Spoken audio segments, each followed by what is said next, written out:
used to think love arrived softly, like a promise whispered at midnight. I was wrong. Love found me beneath a broken streetlight behind a nightclub I couldn't afford to enter, wearing a black tailored suit and a gun hidden against her thigh. The first time I saw Valentina De Luca, she stood perfectly still while chaos unfolded around her. 3 men circled a fourth who was bleeding onto the pavement. No one spoke over her. No one questioned her. In a city stitched together by fear and favors, she wasn't just powerful. She was the Mafia alpha queen. And she was terrifying. I wasn't supposed to be there. I was a paramedic halfway through a double shift when a call came in about a possible overdose behind the club. I expected drunk college kids. Instead, I walked into an execution paused mid-sentence. "Wrong alley," one guard warned, stepping into my path. "She's medical," Valentina said calmly. "Let her through." Her voice wasn't loud. It didn't need to be. Authority settled around her like a second skin. Our eyes met for the first time. I expected cruelty. I found curiosity. I knelt beside the bleeding man and focused on my job, but I could feel her watching me, measuring me.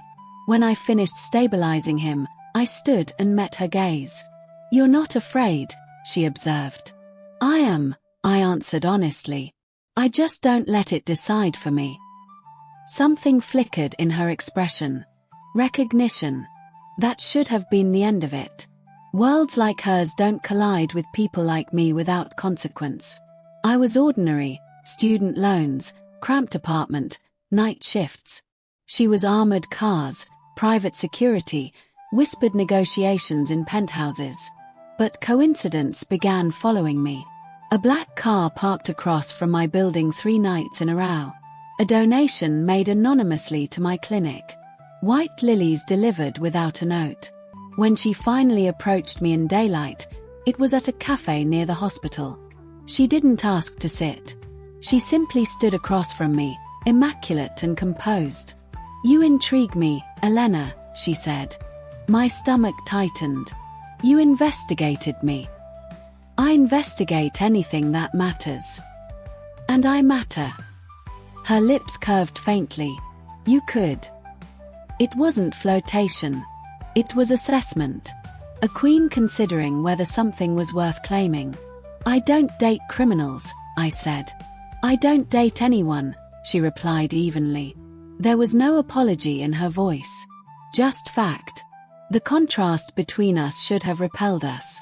Her world was built on power. Mine was built on preservation. She believed control was survival. I believed connection was.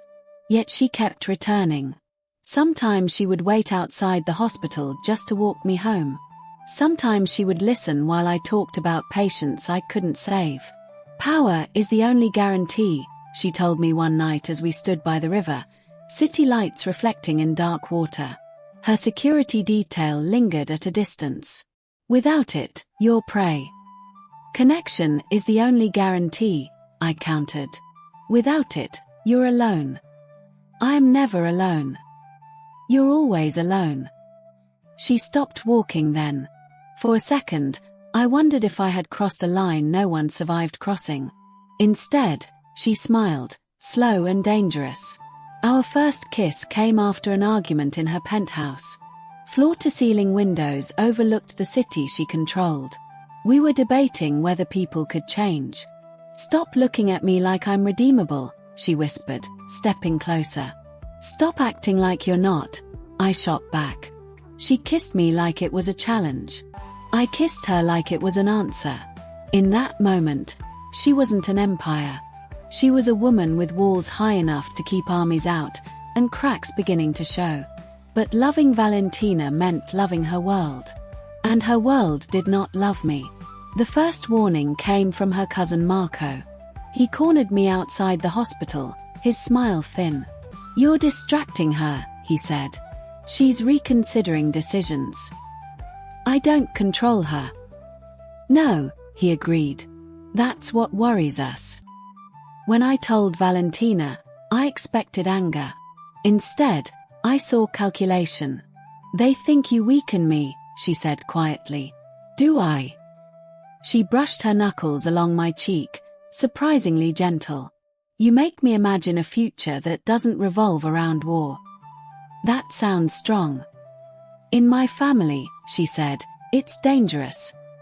Her father had built the DeLuca empire through brutality. Her brothers maintained it with fear. Valentina refined it with strategy. She wasn't just part of the dynasty. She was its future. And she was choosing me. The night everything shifted, she invited me to a formal family dinner. If we continue, she said, they will know. I would rather they hear it from me. The mansion felt less like a home and more like a fortress draped in luxury. Marble floors. Armed guards disguised as staff. Eyes everywhere. Valentina walked in with her hand firmly against my back. Her father's gaze hardened instantly. This is the medic. Elena, she corrected. She is with me. With you how? One brother demanded. Valentina intertwined her fingers with mine. By choice. Silence sliced through the room. You would risk stability, her father said slowly, for this girl. Valentina didn't hesitate. Yes. In that single word, she shifted the balance of power. Love stopped being private. It became political. An hour later, gunshots shattered the mansion windows. Rival families didn't ignore weakness. News traveled fast. The Alpha Queen had declared devotion. Devotion meant vulnerability. Chaos erupted. Guards shouted. Glass rained down. Valentina pulled me close, shielding me as we were rushed toward reinforced corridors. Her voice remained steady against my hair. I will not lose you. In that moment, as war ignited outside her gates, I understood the magnitude of her choice. She hadn't just chosen me over her family. She had chosen me over peace. And the city was about to pay for it. Gunfire has a way of clarifying things. As guards rushed us through reinforced corridors, the mansion no longer looked elegant. It looked like a target. Marble floors cracked beneath fallen glass. Chandeliers swayed from the shockwaves outside. The DeLuca fortress was bleeding. Valentina didn't flinch. Her hand stayed firm at my waist, guiding rather than dragging.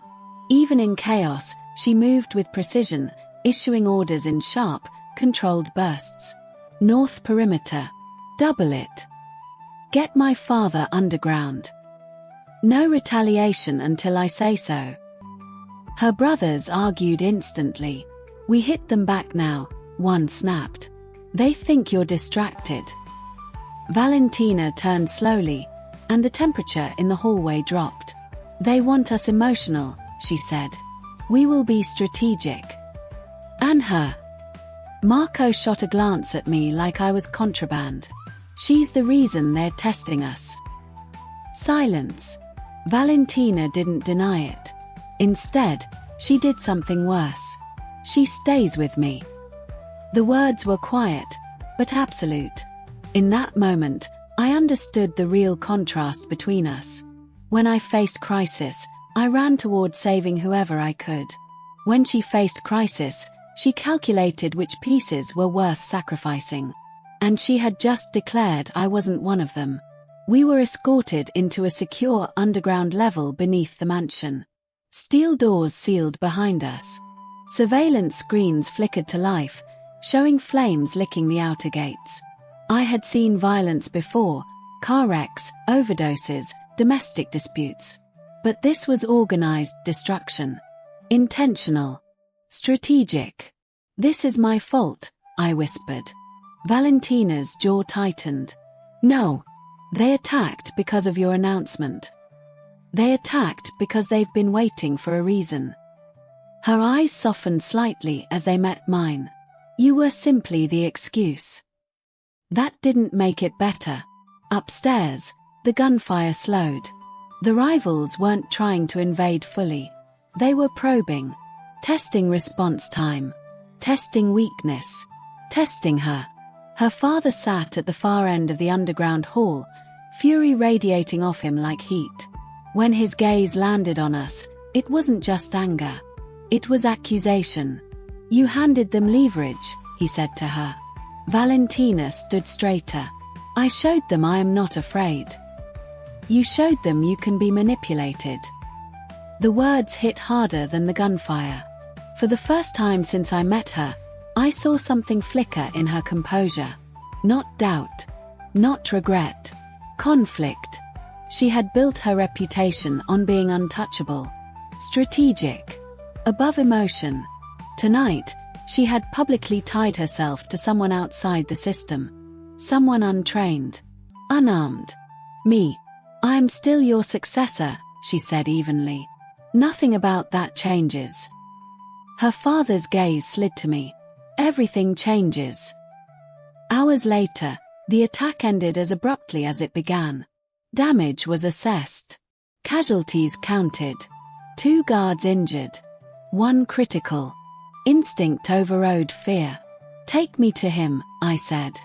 Valentina hesitated only a fraction before nodding. The injured guard lay pale and bleeding in a side room. Without thinking about alliances or politics, I got to work. Compression. Stabilization. Clear instructions. My world narrowed to pulse rates and oxygen levels. When I finished, he was alive. Valentina watched the entire time. "You see weakness," she said quietly once we stepped into the hall. "I see value." "That's a man," I replied. "Not a chess piece." A faint, almost private smile touched her lips. "Exactly." But saving one life didn't erase the larger truth. War had been invited to the table. By morning, news had spread through every major family in the city.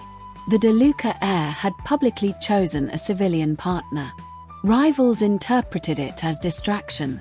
Allies questioned judgment. Love, in our case, wasn't a secret anymore. It was a headline. Over the next week, tension tightened like a drawn wire. Valentina increased security around me despite my protests. I found guards outside my apartment, outside the hospital, even inside the grocery store once. "I refuse to live in a cage," I told her. "It's temporary." Temporary becomes permanent in your world. Her expression hardened slightly. "You think I don't know that?" The argument simmered beneath everything. I wanted normalcy. She wanted control. I wanted freedom. She wanted safety. Both of us were right. That was the problem. 3 nights after the attack, Marco confronted her in the war room. I wasn't meant to overhear, but raised voices carry. "You're pulling resources from shipments to guard her," he accused. "We look fractured." "I am reallocating," she corrected. "You're prioritizing your girlfriend over the empire." The word hung heavy in the air. Girlfriend. It sounded almost trivial compared to the scale of what surrounded us. Valentina's voice dropped into something lethal. "Watch your tone." "Or what? You'll choose her again." A pause. "Yes," she said. No hesitation. No apology. The silence that followed was louder than shouting. Later that night, she found me on the balcony of her penthouse, the city glowing beneath us. "They're losing faith," I said softly. "They're adjusting. You're starting a civil fracture." She stepped beside me, close enough that I felt her warmth. "I'm redefining strength." I looked at her then, not the queen, not the strategist. The woman. "You could lose everything," I whispered. Her eyes searched mine, dark and certain. "Not everything." She kissed me gently this time. Not a challenge. Not a test. A promise. But power structures don't bend without snapping. 2 days later, a convoy carrying De Luca shipments was ambushed. This time it wasn't a warning shot. It was a message. 3 men dead. And taped inside one of the trucks was a photograph. Of me. Walking into the hospital. Unharmed. For now. Valentina held the photo in absolute silence. The room felt like the moment before a storm breaks. They're escalating, Marco said quietly. No, Valentina replied, her voice colder than I had ever heard it. They've declared. She looked at me, and for the first time since this began, I saw it clearly. Not fear. Rage. They want war, she said softly. Her hand tightened around the photograph until it crumpled. They'll have it. War doesn't begin with explosions. It begins with decisions made in quiet rooms. The night Valentina declared retaliation, the mansion transformed. Maps replaced dinner settings. Phones rang without pause. Trusted captains were summoned. Loyalty was measured in who arrived first. I wasn't asked to leave. That alone told everyone everything. I sat at the far end of the long conference table while strategies unfolded around me. Names of rival families. Warehouse locations. Financial choke points. Political favors to be called in. Valentina stood at the head of the table, composed as ever, but something had shifted. Before, her authority felt clinical. Now it felt personal. They targeted someone under my protection, she said evenly. That is an attack on this family. Not on me. On this family. It was deliberate phrasing. She was reframing the narrative. If I was the weakness, she would turn me into shared ground. Some nodded. Others remained stiff. Marco leaned back in his chair. Retaliation invites escalation. Silence invites extinction, she replied. Her father watched without interruption. Measuring. Plans were approved by midnight. Financial accounts would be frozen by morning. A rival warehouse would be seized before sunrise. Not flashy violence. Strategic suffocation. That was Valentina's style. But as the room cleared, her father remained. You are fighting emotionally, he said. I am fighting intelligently. You are merging the two. A pause. And? She asked. He studied her for a long moment. That makes you unpredictable. She didn't smile. Good. When we were finally alone, I stepped closer. You're doing this because of me. I'm doing this because they miscalculated, she said. They sent a message. And I'm responding. I searched her expression. If this spirals. It already has. There it was.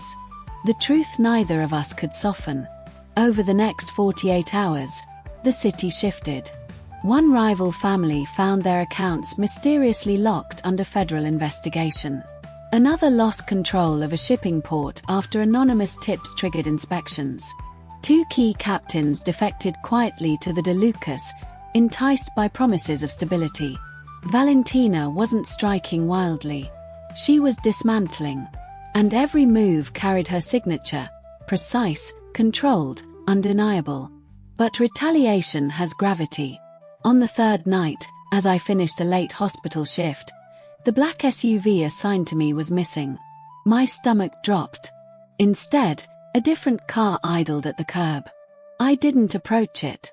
I stepped back toward the hospital entrance, pulse hammering. The window rolled down slowly. A woman I didn't recognize sat inside, elegant and poised. Older. Calculating eyes. Get in, Elena, she said calmly. If I intended harm, you wouldn't be standing. Every instinct screamed no. But curiosity, and the knowledge that running wouldn't outrun this world, kept my feet rooted. I'm not getting into a stranger's car. A faint smile. I'm Sophia Moretti. The name hit like ice water. The head of the rival family escalating against the DeLucas. You're bold, I said. I'm efficient. We need to talk. I have nothing to say to you. You're mistaken, she replied smoothly. You're the only one she listens to. That unsettled me more than any threat. I won't betray her. Sophia's gaze sharpened. Child, this isn't about betrayal. It's about survival. She stepped out of the car then, keeping visible distance. She is destabilizing decades of balance for you, Sophia continued. Men are dying. You started this. She escalated it. The contrast in narratives felt dizzying. Each side convinced of righteousness. You could end it, Sophia said quietly. Walk away. My breath caught. If you disappear, she continued. Her focus returns to power. The city stabilizes. No more retaliation. And if I don't? Sophia held my gaze steadily. Then this becomes something none of us can fully control. A threat wrapped in reason. Before I could respond, 2 DeLuca SUVs turned the corner sharply. Security spilled out, weapons visible. Sophia stepped back toward her car, unbothered. Consider what kind of queen you want her to be, she said before slipping inside. One ruled by love, or one who rules. The car drove off just as Valentina's vehicle screeched to a stop. She stepped out, fury barely contained. Did she touch you? No. Her hands cupped my face, scanning for harm. You don't approach enemy vehicles. I didn't approach. She approached me. Her jaw tightened. What did she say? I hesitated. Elena. She told me I could end this, I admitted. Silence. By leaving, I added quickly. The air between us shifted. And what did you say? Her voice was calm, but too calm. I didn't answer. Something vulnerable flickered in her eyes, so fast most people would miss it. Do you want to? She asked. It wasn't a demand. It was a question. The mighty Alpha Queen, asking instead of commanding. I want people to stop dying, I said honestly. As do I. Then maybe there's another way. Her expression hardened slightly. There is no negotiation with people who send threats. You don't know that. I do. The difference between us stood stark and sharp. She believed in dominance. I believed in dialogue. And both approaches were colliding. That night, another explosion rocked one of her rival storage sites. This time, the retaliation was louder. Visible. Intentional. The city began choosing sides. Politicians issued vague statements about organized crime unrest. Businesses closed early. Whispers spread. And through it all, my photograph circulated in encrypted chats as leverage. I had become a symbol. Not of weakness. Of influence. Marco confronted me directly the next morning. If you care about her, he said, you'll step back. I do care about her. Then stop being the reason she bleeds resources. His words stung because part of me feared he was right. That evening, I found Valentina alone in the war room, staring at a digital map glowing with shifting markers. You could still walk away, she said without turning. You'd let me. A long pause. No, she admitted. The honesty broke something open between us. She turned then, crossing the room in slow, deliberate steps. I have built my life on control, she said quietly. On anticipating betrayal. On never needing anyone. Her hand slid into mine. You are the only variable I did not calculate. I swallowed. Regret. Her grip tightened. Never. But love doesn't erase consequences. A call came through her secure line. Another convoy ambushed. This time, no survivors. And spray-painted across the inside of one recovered truck were 3 words. Choose. Or lose. Valentina stared at the images in silence. They weren't asking her to step down. They were demanding she prove where her loyalty truly lay. Family. Or me. The message wasn't subtle. Choose. Or lose. It wasn't just written on steel walls. It echoed through every room of the mansion, through every guarded hallway, through every pair of eyes that looked at me differently now. I had gone from guest to liability to ultimatum. Valentina stood at the head of the table again that night, The photograph of the graffiti projected onto the screen behind her. No one spoke until she did. "They believe I will fracture under pressure," she said evenly. "They believe I value one life over legacy." Her father's expression remained carved from stone. "Do you?" The room held its breath. Valentina didn't look at him. She looked at me. "I value loyalty," she answered. "Wherever it stands." It was a political answer. Brilliant. Controlled. It didn't satisfy anyone. After the meeting dissolved into tactical assignments, Marco blocked my path in the corridor. "You see what this is becoming," he said. "Yes." "Then end it." "You think she'll forgive me for disappearing?" "She doesn't have to forgive you," he replied. "She has to survive." The word lingered long after he walked away. That night, I couldn't sleep. The mansion felt heavier, like the walls themselves were waiting for a decision. Around 3 in the morning, I found Valentina alone in the garden courtyard, jacket discarded, sleeves rolled up, staring at nothing. "You're considering it," she said without turning. "Considering what?" "Leaving." I didn't lie. "I'm considering consequences." She faced me then, eyes dark but not angry. "Tired. If you walk away to protect me," she said quietly, "you reduce yourself to a pawn. And if I stay, you become a target." The simplicity of it was suffocating. I stepped closer. "What if there's a third option?" A faint, humorless smile. "I admire that you still believe in those." "Talk to her." Her jaw tightened. "Sofia Moretti does not negotiate in good faith." "You don't know that." "I do. She respects power. Not please." "Then don't plead." The suggestion hung between us. Valentina studied me carefully. "You're asking me to sit at a table with someone who just slaughtered my men. I'm asking you to end this before more die." Silence stretched. For the first time since this began, I saw her hesitate, not out of fear, but calculation bending toward something unfamiliar. "Set it up," she said finally.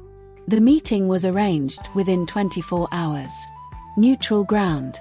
An abandoned art museum under renovation downtown. Empty halls. Concrete floors. Enough open space to prevent hidden surprises. Both sides arrived armed. Valentina wore white. It was intentional.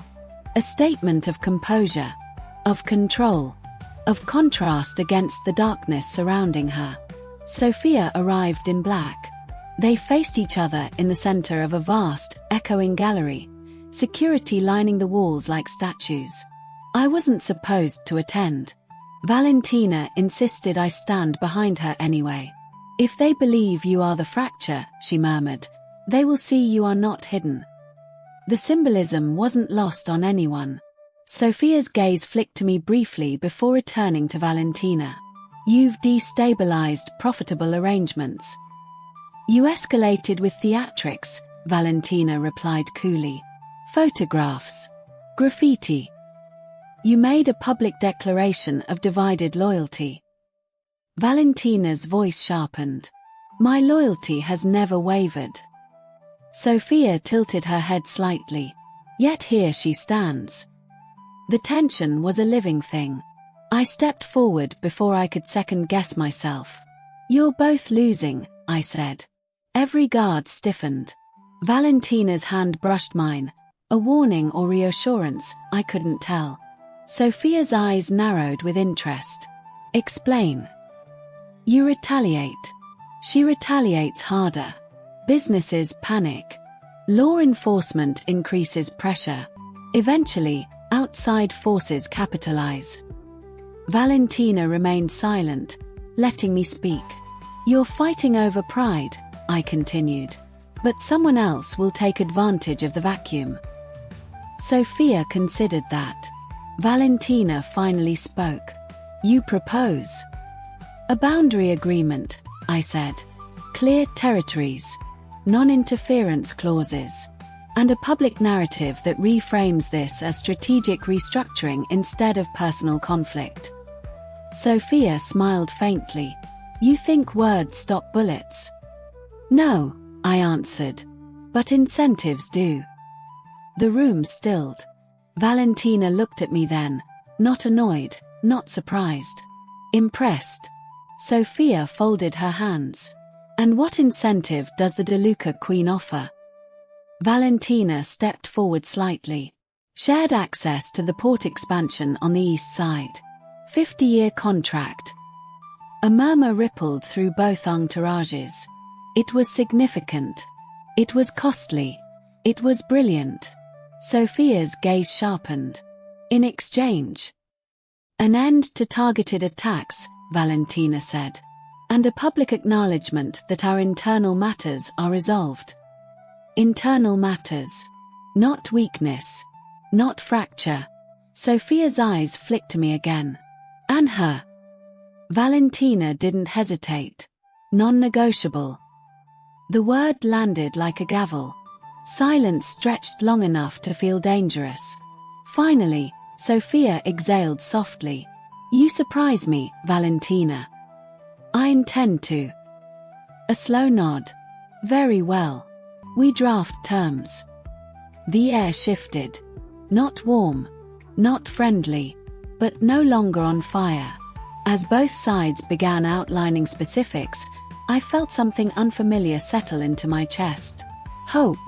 Not because the danger vanished. It hadn't. But because for the first time, power and love weren't pulling in opposite directions. They were aligning. When the meeting ended, no one shook hands.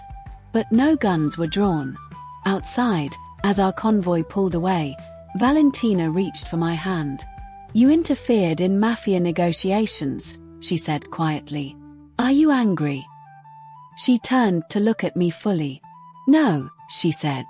There was something deeper in her expression now. Not just desire. Not just attachment. Partnership. You didn't weaken me, she added. The city lights reflected in her dark eyes. You expanded me. Peace, I learned, is more fragile than war. For 2 weeks after the museum meeting, the city exhaled. No explosions. No ambushes. No headlines whispering about organized crime unrest. The port expansion deal was announced through layers of legitimate corporations, framed as an economic collaboration. Analysts called it strategic consolidation. They had no idea how close it had come to open bloodshed. Inside the DeLuca mansion, tension didn't disappear. It changed shape. Some captains respected Valentina more for negotiating from strength. Others watched her carefully, waiting for signs that emotion had softened her edge. Her father said nothing publicly. Silence from him was never neutral. One evening, he requested a private dinner. Just the three of us. The dining room felt different without an audience. Less like a throne room. More like a test chamber. He poured wine himself. A subtle gesture. Intentional. You surprised me, he said to Valentina. I prefer to, she replied smoothly. His gaze shifted to me. Not hostile. Assessing.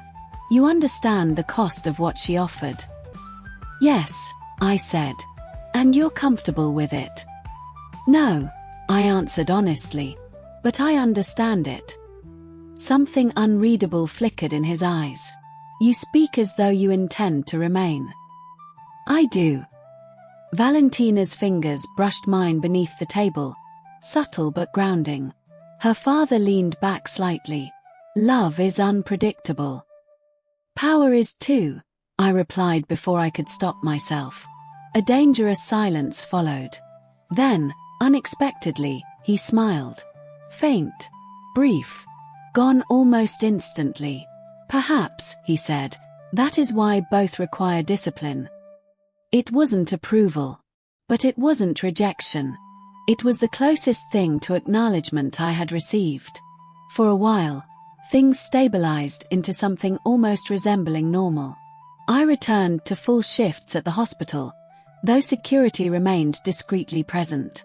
Valentina immersed herself in restructuring alliances, tightening operations, proving that her negotiation had been strategy, not surrender.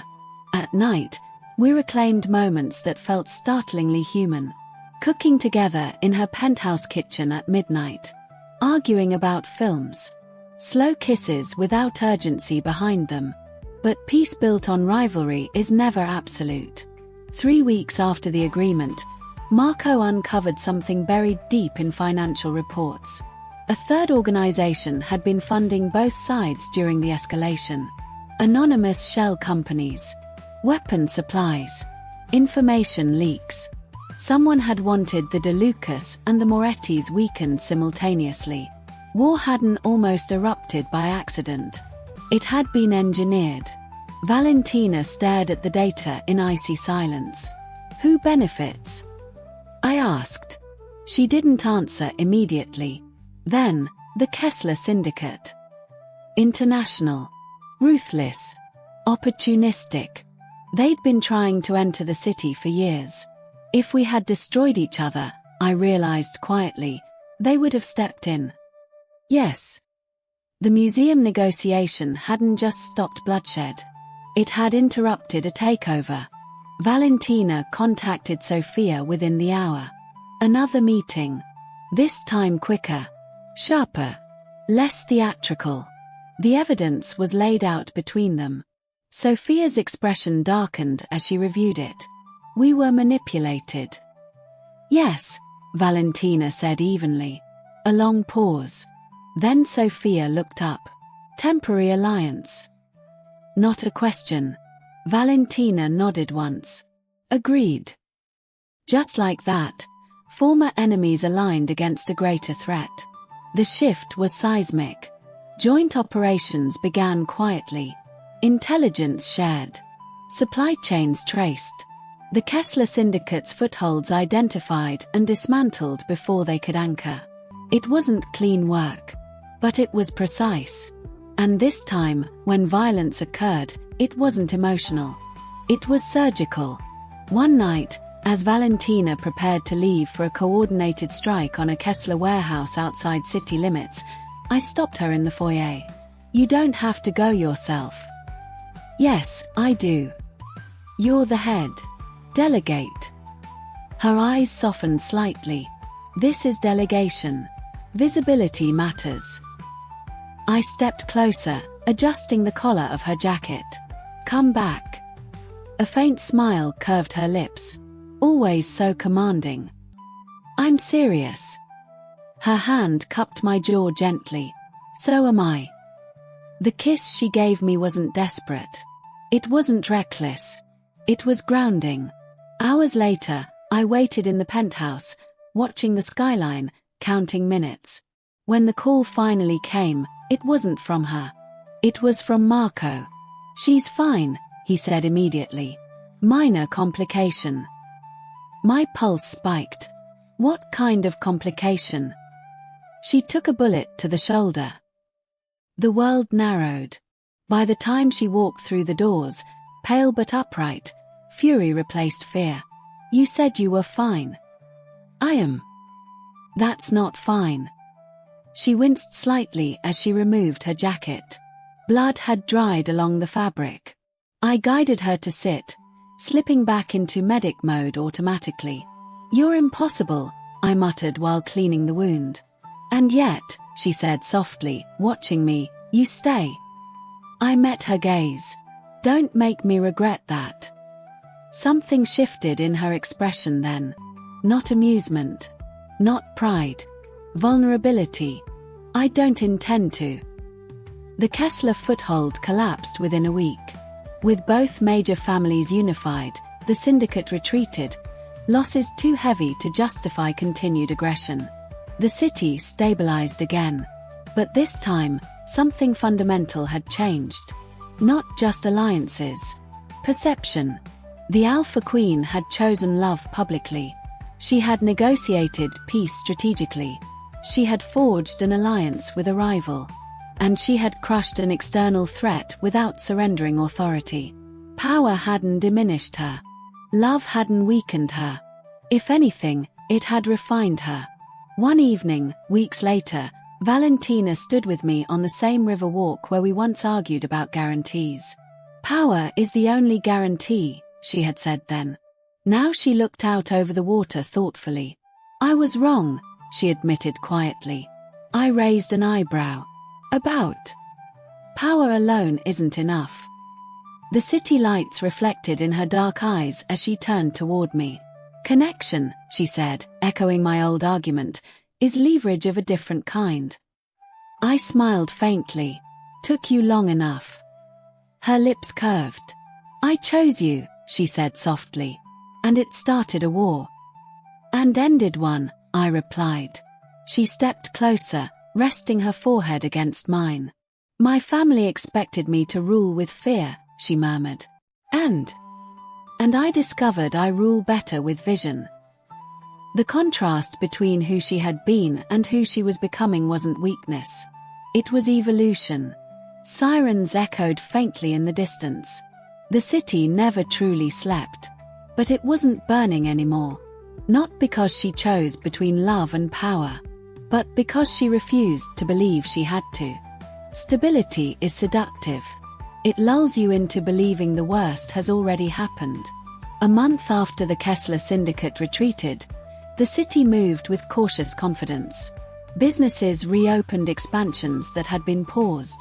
Political figures resumed quiet dinners with both the De Lucas and the Morettis.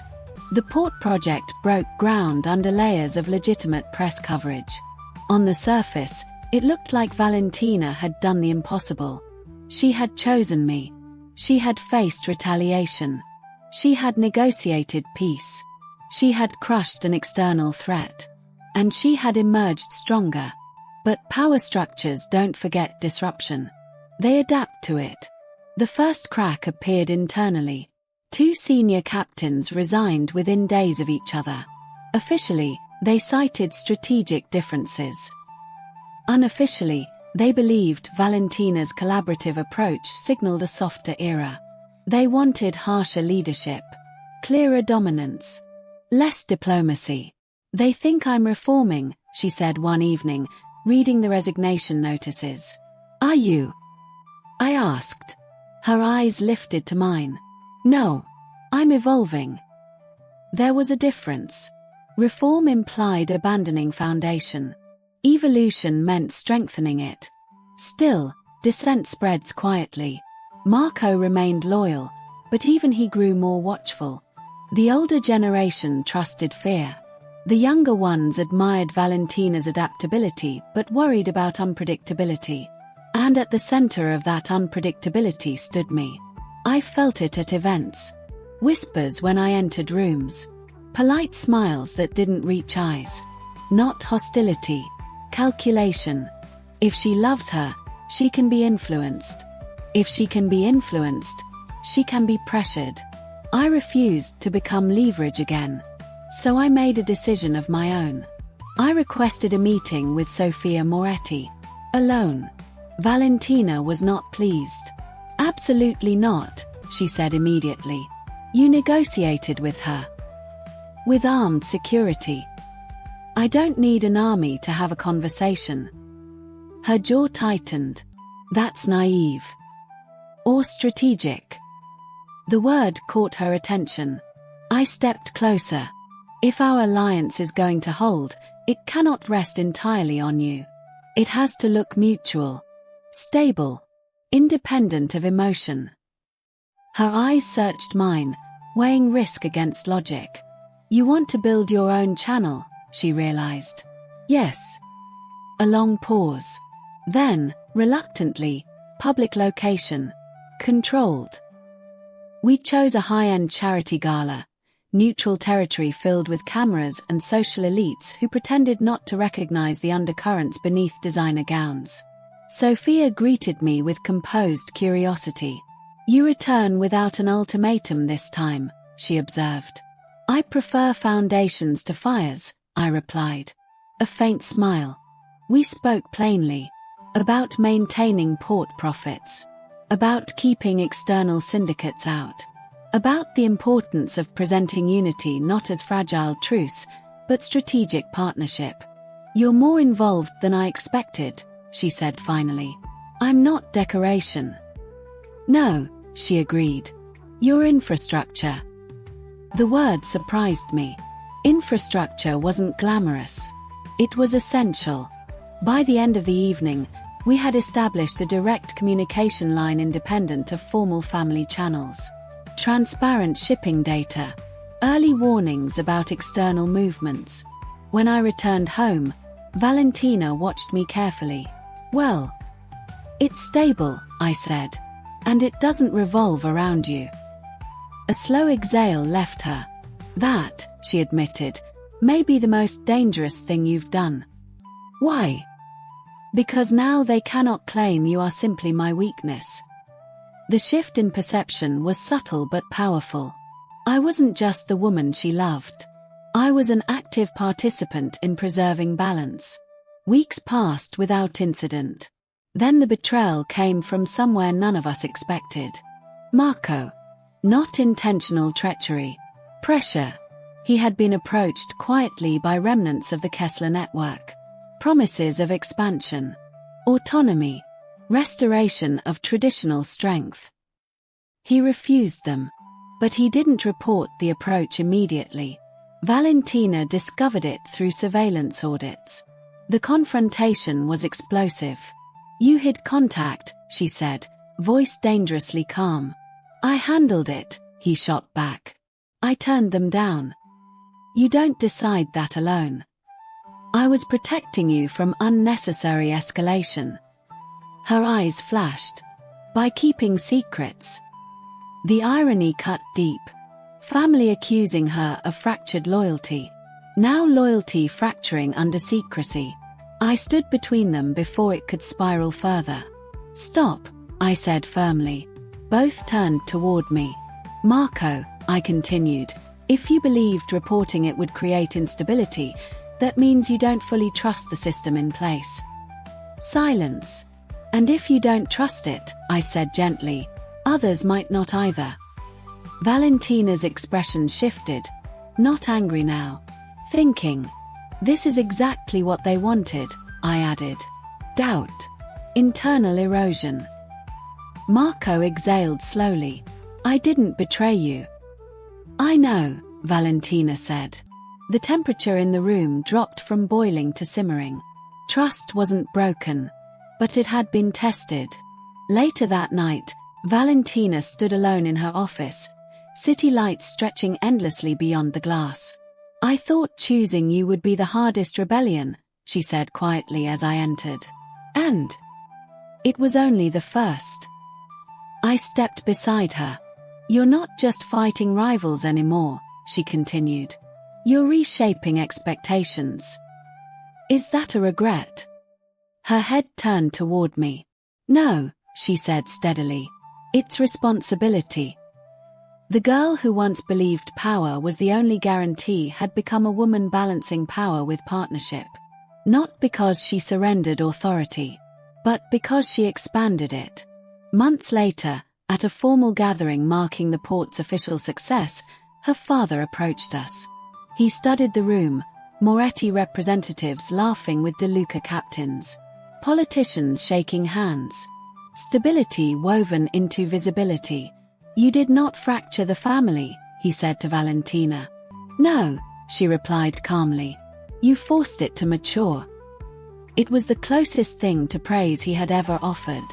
As he walked away, Valentina looked at me. "You realize," she said softly, "none of this would have happened if I hadn't chosen you." I smiled faintly. "You started a war." "Yes." Her hand slipped into mine, steady and certain. "But we finished it together." The city skyline glittered beyond the windows. No longer a battlefield. A kingdom. Not ruled by fear alone. Not softened by love alone. But strengthened by both. Power doesn't collapse in dramatic explosions. It erodes in subtle shifts, market changes, political pressure, public opinion. And just when we believed we had mastered the balance, a new kind of threat emerged. Not bullets. Exposure. An investigative journalist began circling the port expansion deal. At first, it was routine curiosity. Questions about shell corporations, unusual financial patterns. Nothing we hadn't anticipated. The DeLucas had survived decades of scrutiny. But this reporter was different. Relentless. Patient. Smart. Her name was Camila Reyes. She's not on anyone's payroll, Marco reported during a strategy briefing. No rival connections. No syndicate ties. That makes her more dangerous, Valentina said. Camila wasn't hunting for leverage.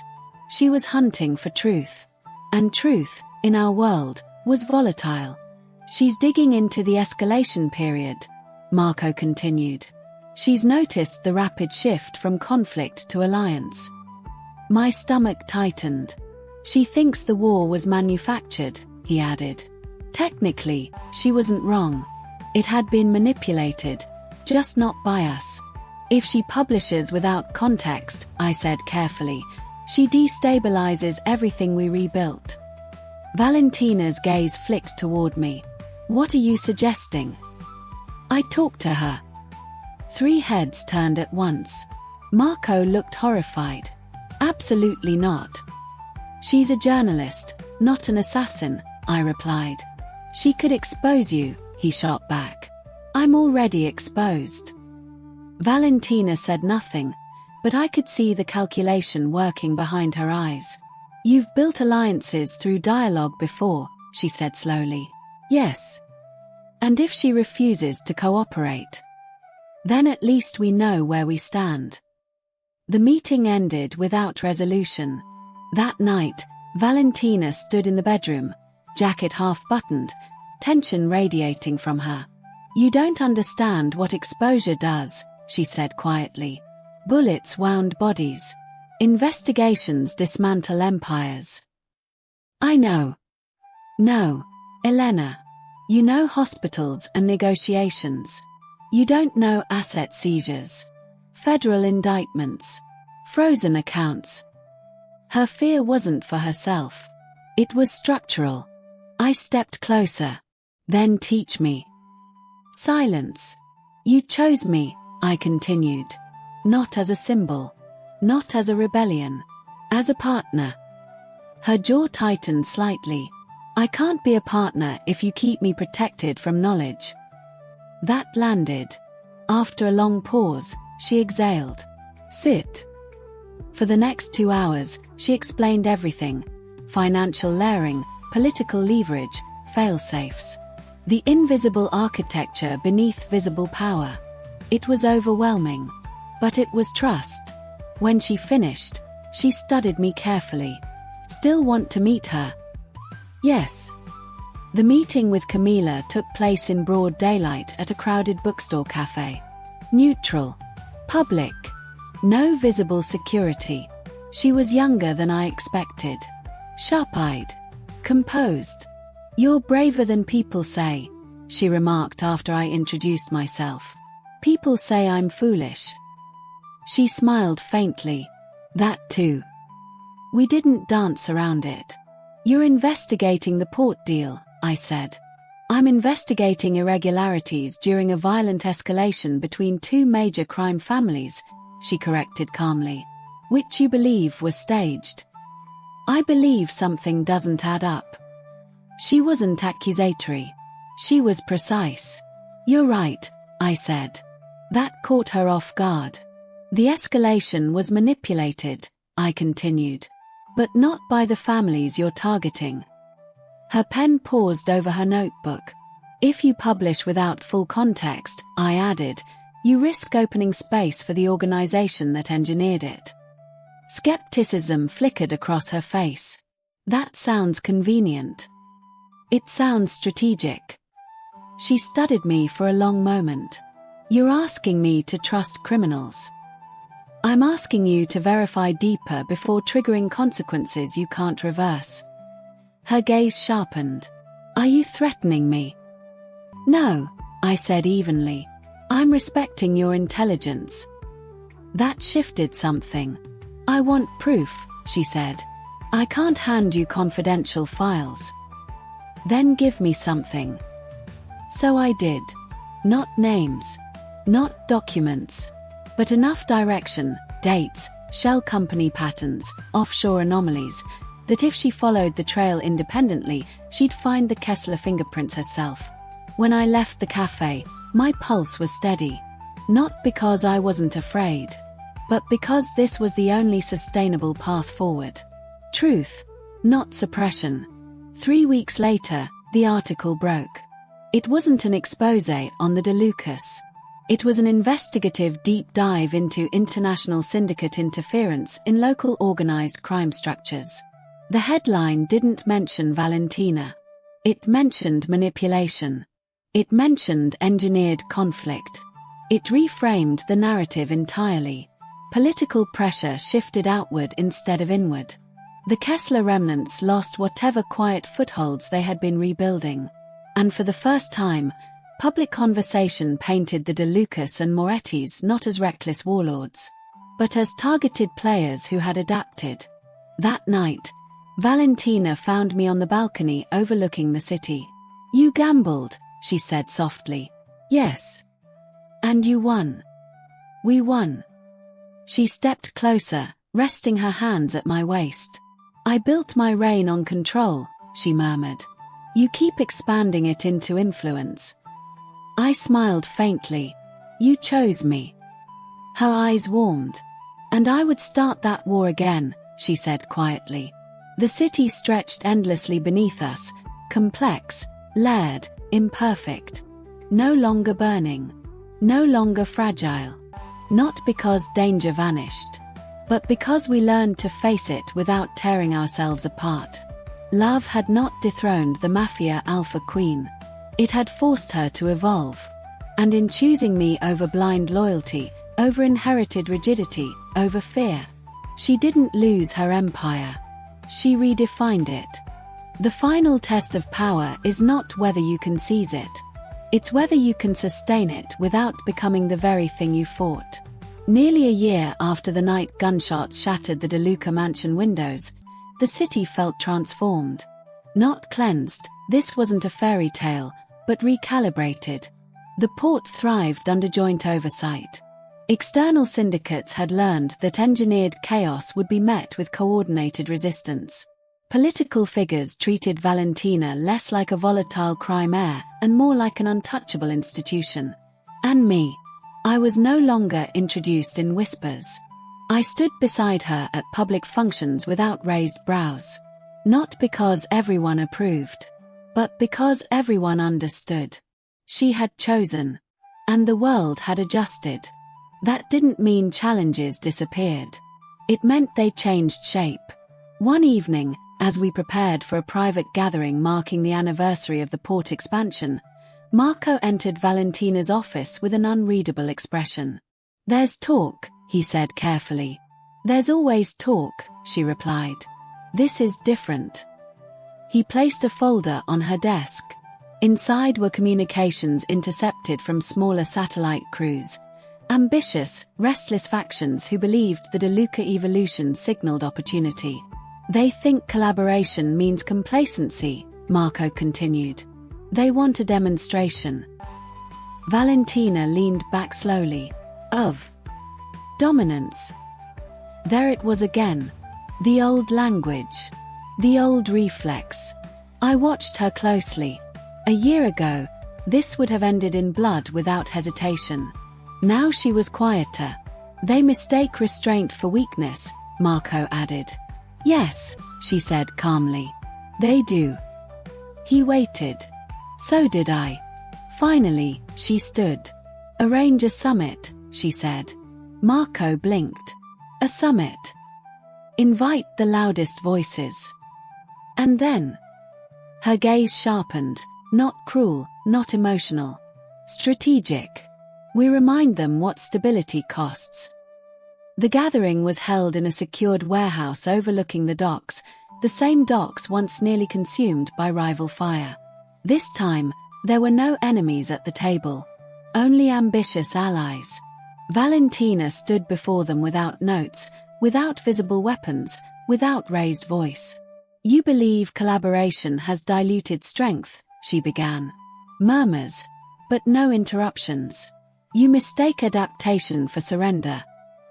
Silence settled. She paced slowly, measured. A year ago, this city nearly fractured under manufactured war. You all remember the losses. Eyes lowered. We did not survive because we were the most violent, she continued. We survived because we were the most disciplined. She let that land. Power that reacts emotionally burns out. Power that evolves endures. One of the younger captains finally spoke. And if others test that endurance? Her expression didn't change. They already have. A pause. And they lost. The message was clear. Strength had not vanished. It had matured. By the end of the summit, dissent had not been crushed. It had been redirected. Investment opportunities offered. Territories clarified. Ambition given structure instead of suppression. As the room emptied, Marco approached her quietly. That was different, he admitted. Yes. They'll fall in line. They'll fall in vision, she corrected. Later that night, the anniversary gathering shifted from business to something softer. Music echoed across the water. Glasses clinked. Laughter rose without tension beneath it. Valentina stepped onto the balcony overlooking the harbor, and I followed. You could have ruled through fear tonight, I said. I still can, she replied lightly. But you didn't. She turned toward me, wind catching the edge of her dark hair.